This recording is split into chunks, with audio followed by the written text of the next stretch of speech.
maladie fragilise une personne sur de nombreux plans, physique et moral, mais aussi social et économique. C'est pour cette raison que la Ligue a mis en place des commissions sociales et dans certains comités, un service d'action sociale.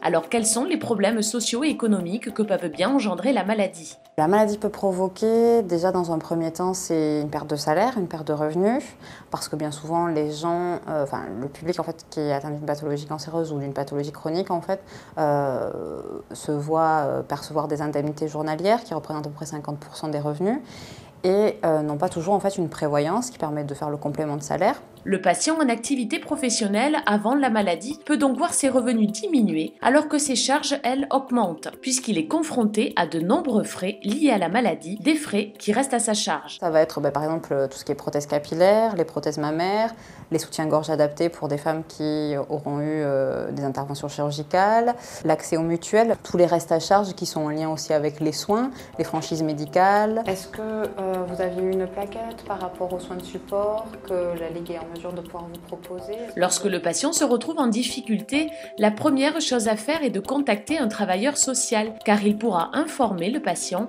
sur les différents dispositifs existants et faire le point sur ses droits et sur les aides financières dont il peut bénéficier. Le patient peut rencontrer un travailleur social, parfois au sein même du comité de son département, ou s'il n'y en a pas, contacter un travailleur social de l'assurance maladie. Moi, je peux refaire le point avec eux sur la situation, m'assurer de leurs droits au niveau des indemnités journalières, des prévoyances, faire le point sur leurs charges, qu'est-ce qui est urgent en fait à payer, refaire le tour des dispositifs de droit commun pour voir à quoi ils ont droit.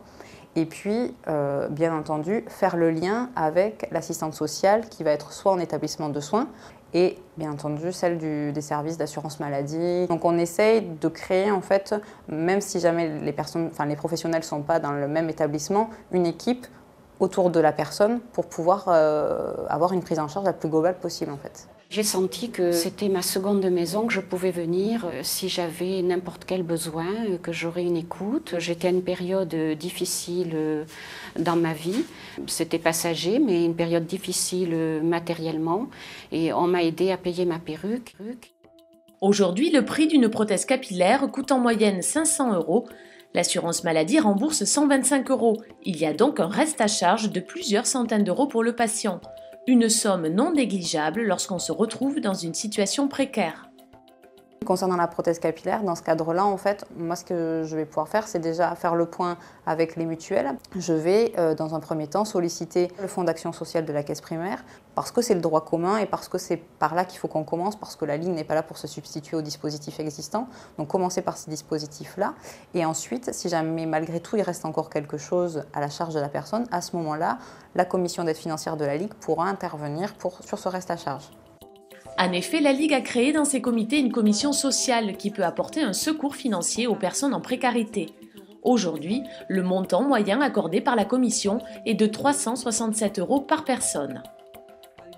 En fait, un dossier doit être constitué par un travailleur social qui va nous présenter le foyer, sa composition, les ressources et charges, la situation, et puis ensuite la commission va examiner cette demande et va délibérer pour savoir si nous pouvons donc attribuer une aide ou payer un prestataire pour effectuer par exemple une aide ménagère ou une garde à domicile. Il y a donc une dette de loyer avec un rappel de charge de 584,28 € et l'assistance sociale sollicite une aide de 584,28 € à verser directement au bailleur. Ils ont souvent besoin d'une aide rapide, dans l'urgence, parce que c'est ce qui fait aussi la force de la Ligue, c'est que nous avons une capacité de réaction bien plus importante qu'une institution. Nous sommes une association. Informer un patient sur ses droits, le secourir financièrement, l'orienter vers les structures adaptées mais aussi le réinsérer socialement et lutter contre l'isolement à travers des groupes de parole. La Ligue se doit d'offrir une prise en charge globale au patient et lui donner le meilleur soutien social, financier et humain.